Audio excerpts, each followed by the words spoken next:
जाते हैं, याद रखें गुस्ल देने से कब्र करने का इंतजार करना होगा।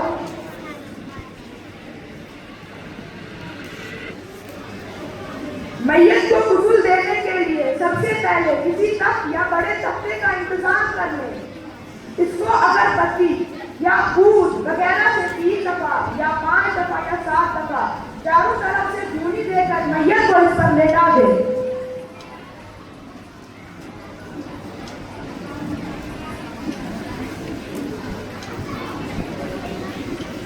अब मैयत को इस पर लेटा दें।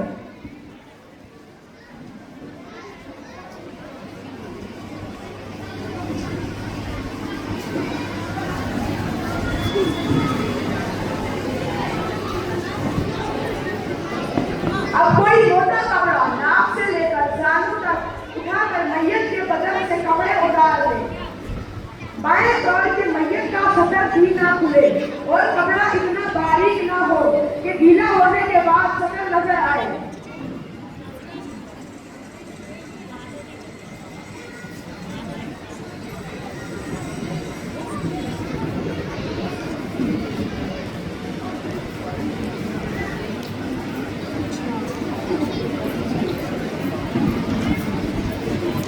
फिर मैयत को इस्तिंजा कराएं, लेकिन इसकी जानू और शर्म को हाथ ना लगाएं और ना इस पर निगाह डालें, बल्कि अपने हाथ में कोई मोटा कपड़ा लपेट लें।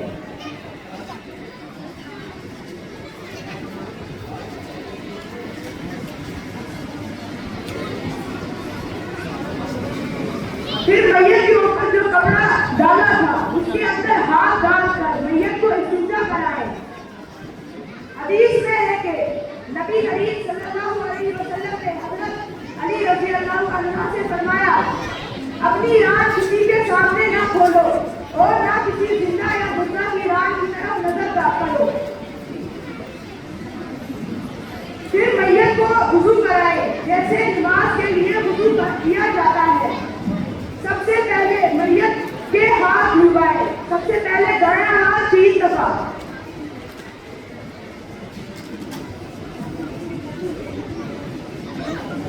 इसके बाद बायां हाथ 3 दफा,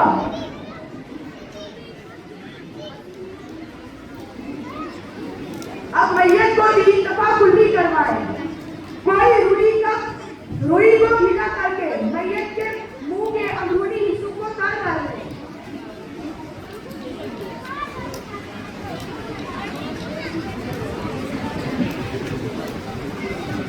अब नाक को भी रुई से 3 दफा साफ कर ले।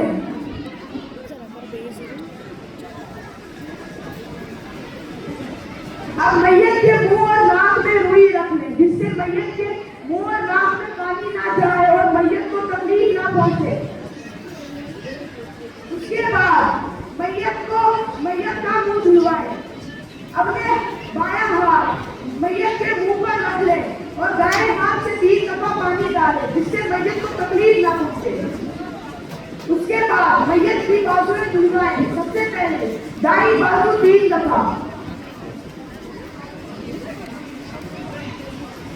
उसके बाद बाईं बाजू 3 दफा,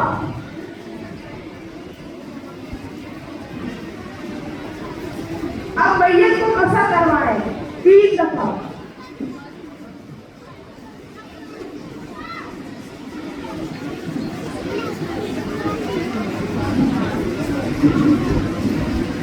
अब मैयत का सर धुलवाएं।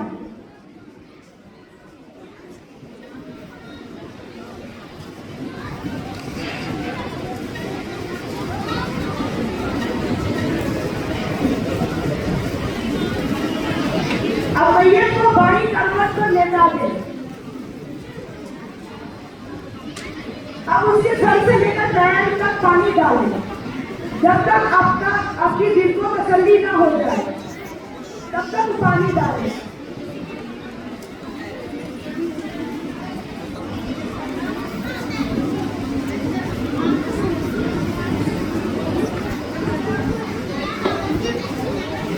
इसके बाद मैयत को दाईं करवट पर लेटा के फिर से सर से लेकर पैर तक पानी डालें।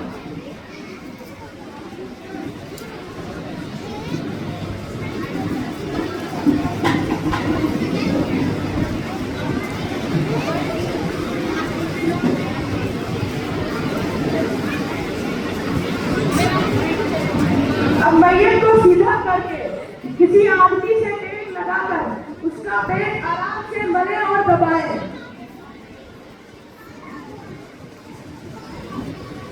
ताकि जो गंदगी हो वो निकल जाए। अगर कोई गंदगी निकले तो उसे साफ कर दे। अब मैयत को वापस बाई करवट पर लेकर उसके सर से लेकर पैर तक काफूर का मला पानी डाल दे।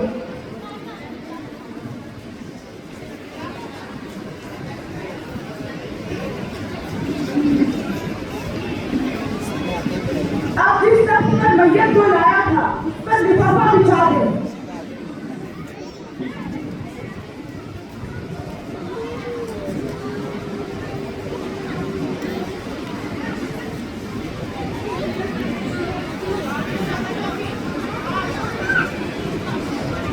कपड़े होते हैं, सबसे पहले लिफाफा, उसके बाद इज़ार, उसके बाद कमीज।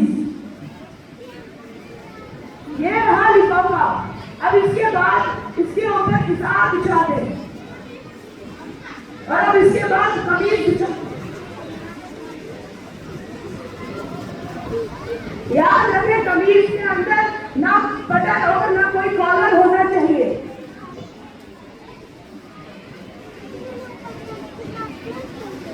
इसके अंदर जेब होना चाहिए। तख्त से उठाकर कफन का रख दे।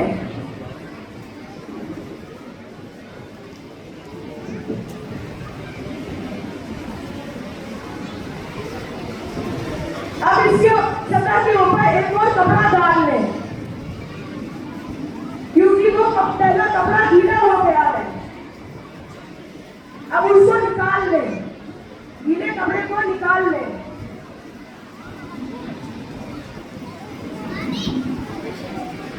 याद रहे कि सतह ना दिखे और ना खुले। अब मैयत के उन हिस्सों पर इधर लगा दे जो सजदे में जमीन से लगते हैं, जैसे सर, हथेलियां, पैर, नाक।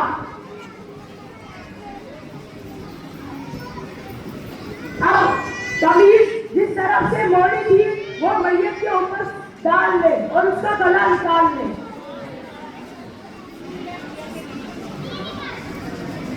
अब कमीज बाईं तरफ से लपेट ले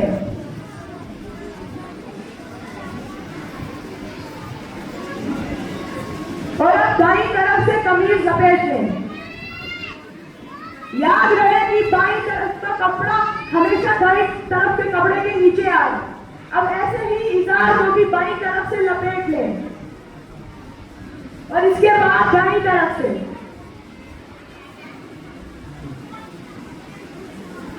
उसके बाद लिफाफे को भी बाईं तरफ से लपेट ले और उसके बाद दाईं तरफ से। अब तीन जगह गांठ लगा दे। सबसे पहले सर की तरफ से,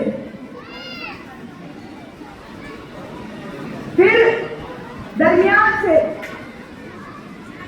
और फिर पैरों की तरफ से। ये इसलिए क्योंकि कफन ना खुल सके।